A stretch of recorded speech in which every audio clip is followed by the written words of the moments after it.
Fala galera, saudações vascaínas, começando mais um vídeo aqui no canal. Eu sou o Juninho, você está no canal Machão da Gama para mais um giro de notícias, a primeira edição dessa sexta-feira, para a gente atualizar aqui todas as informações sobre o nosso Vasco da Gama. Estamos em data FIFA, né? Jogos aí de eliminatórias, toda essa chatice. A gente quer logo que comece retorne, né, esse Campeonato Brasileiro, essa reta final, ver o Vasco livre logo desse rebaixamento, mas enfim. Por enquanto, data FIFA, a gente vai atualizando aqui as informações do Vascão. O Vasco joga quarta-feira contra o Cruzeiro. Bom, nesse vídeo, a gente já vai falar sobre um jogador que o Vasco está de olho para 2024. Um destaque do Campeonato Brasileiro, o atacante Mastriani, do América Mineiro. Você vai ter mais informações aqui nesse vídeo. Vamos falar também sobre o Luca Orediano, né, que teve toda uma polêmica com ele em relação ao tratamento que ele escolheu para a lesão que ele teve ali, né, a fratura que ele teve na mão. Isso gerou aí uma polêmica grande. O médico do Vasco esclarece essa situação.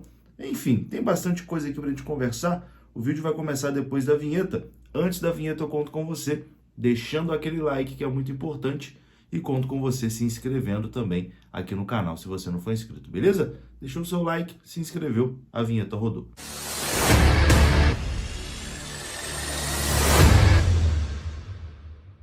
Então, bora lá, meus amigos, começando mais um vídeo, esse vídeo que tem oferecimento da Mais Ágil. Se você quiser adiantar as parcelas do seu FGTS, você pode procurar a Mais Ágil, tem o link aqui na descrição desse vídeo, você clica, é direcionado ao WhatsApp da Mais Ágil, lá você vai ser muito bem atendido. Se você trabalhou de carteira assinada, você pode ter uma graninha presa lá no seu FGTS e a Mais Ágil adianta o saque do FGTS para você, beleza? A Mais Ágil é parceira aqui do canal Machão da Gama e para você entrar em contato, basta vir aqui na descrição desse vídeo e acessar o link.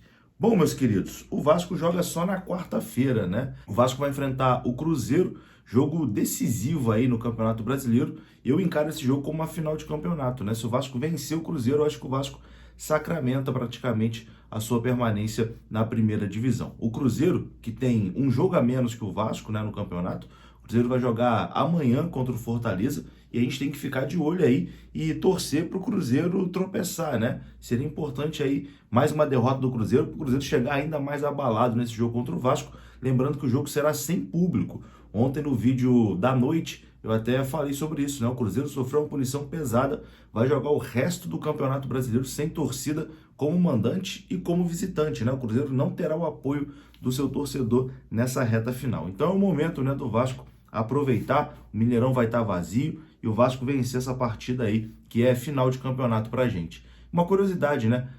Em São Januário, Cruzeiro e Vasco se enfrentaram também sem torcida. Naquela ocasião, quem estava em crise era o Vasco cumprindo ali punição, né? Por conta da confusão no jogo contra o Goiás, e o Cruzeiro venceu o Vasco em São Januário naquele jogo sem público por 1-0, gol de falta. Mas enfim, quarta-feira, né? Essa final de campeonato pra gente, jogo que pode praticamente sacramentar a permanência do Vasco na primeira divisão. Porém, a gente vai falar agora aqui de um jogador que está lá em Minas Gerais, mas que não está no Cruzeiro, não. A gente vai falar do uruguaio Gonzalo Mastriani, do América Mineiro.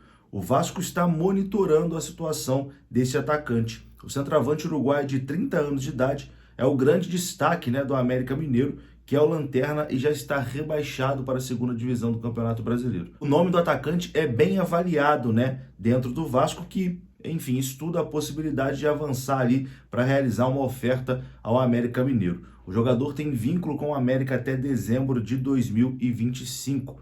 Mastriani é o artilheiro do América Mineiro em 2023, marcando 21 gols e uma assistência, né, em 40 jogos na temporada. No Brasileirão ele fez 11 gols em 22 partidas. Na Copa Sul-Americana, o camisa 17 do Coelho terminou a competição como artilheiro da competição. Ele marcou 9 gols. Como eu disse, o contrato dele com o América Mineiro vai até o final de 2025. Mas o rebaixamento do Coelho para a segunda divisão, né, do Campeonato Brasileiro, com toda certeza vai dificultar a permanência do jogador lá em BH. Então, o Vasco está de olho aí, está estudando, né, se avança nessa contratação do Mastriani, que é um dos destaques do Campeonato Brasileiro, a gente pode dizer, mas que com o rebaixamento do América não deve permanecer lá no América. O Vasco só tem como opção para o ataque hoje o Verratti, né? Eu acho que o Mascherano seria, sim, um movimento de mercado interessante, né, para a temporada que vem. Vamos aguardar, né? Primeiro tem que esperar o campeonato acabar, o Vasco se garantir na primeira divisão e aí começar a pensar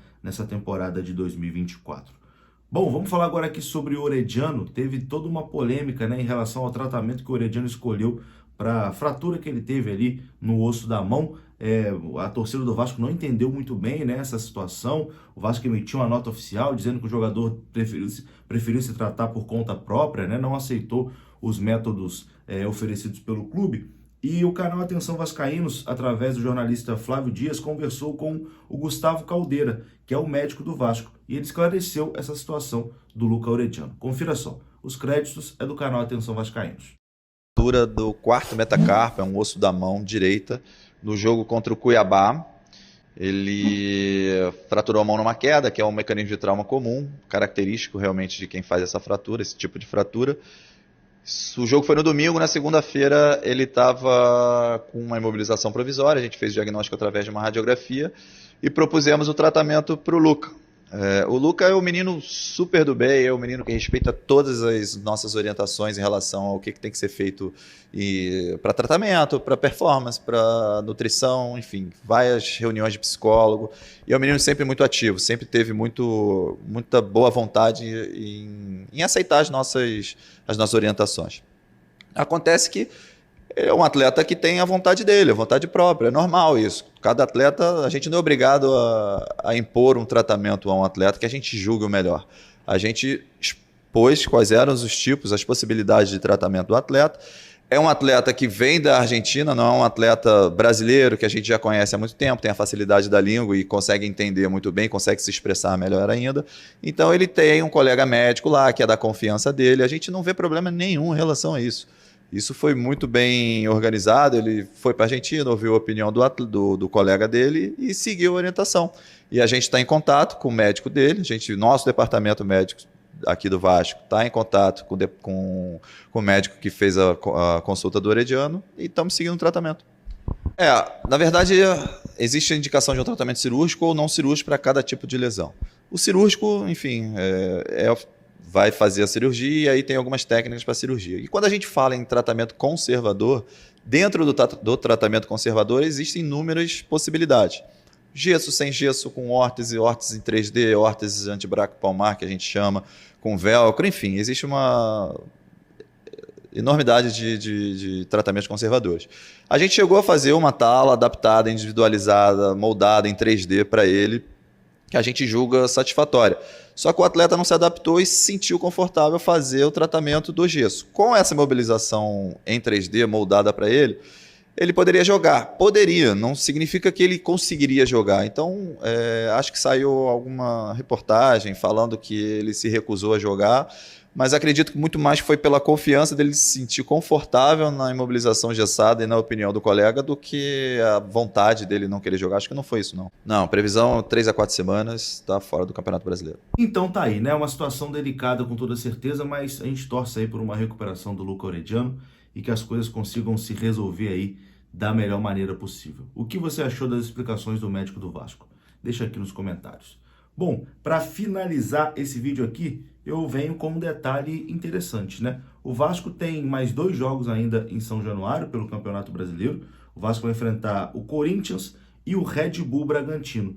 E no retorno do Campeonato Brasileiro, o Vasco é o melhor mandante. O Vasco é o melhor mandante, né, do retorno do Campeonato Brasileiro. O Vasco ficou 3 meses ali sem São Januário, né, por conta de uma interdição inacreditável. E desde que a torcida do Vasco pôde voltar, ela tem mostrado a sua força e feito a diferença nessa reta final aí do Campeonato Brasileiro. São 8 jogos do Vasco como mandante no segundo turno, sendo 6 em São Januário, 1 no Maracanã e 1 no Newton Santos. Foram 6 vitórias. O Vasco venceu o Atlético Mineiro, o Fluminense, o Curitiba, o Fortaleza, o Botafogo e o América Mineiro, um empate contra o São Paulo e uma derrota contra o Internacional.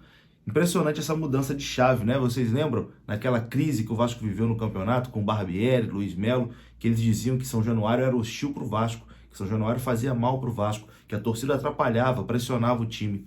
Enfim, chegou um profissional competente, né? Saíram os incompetentes, chegou aí um profissional competente, o Ramon Dias e sua comissão. Olha aí, ó, torcida jogando junto e Vasco melhor mandante no segundo turno.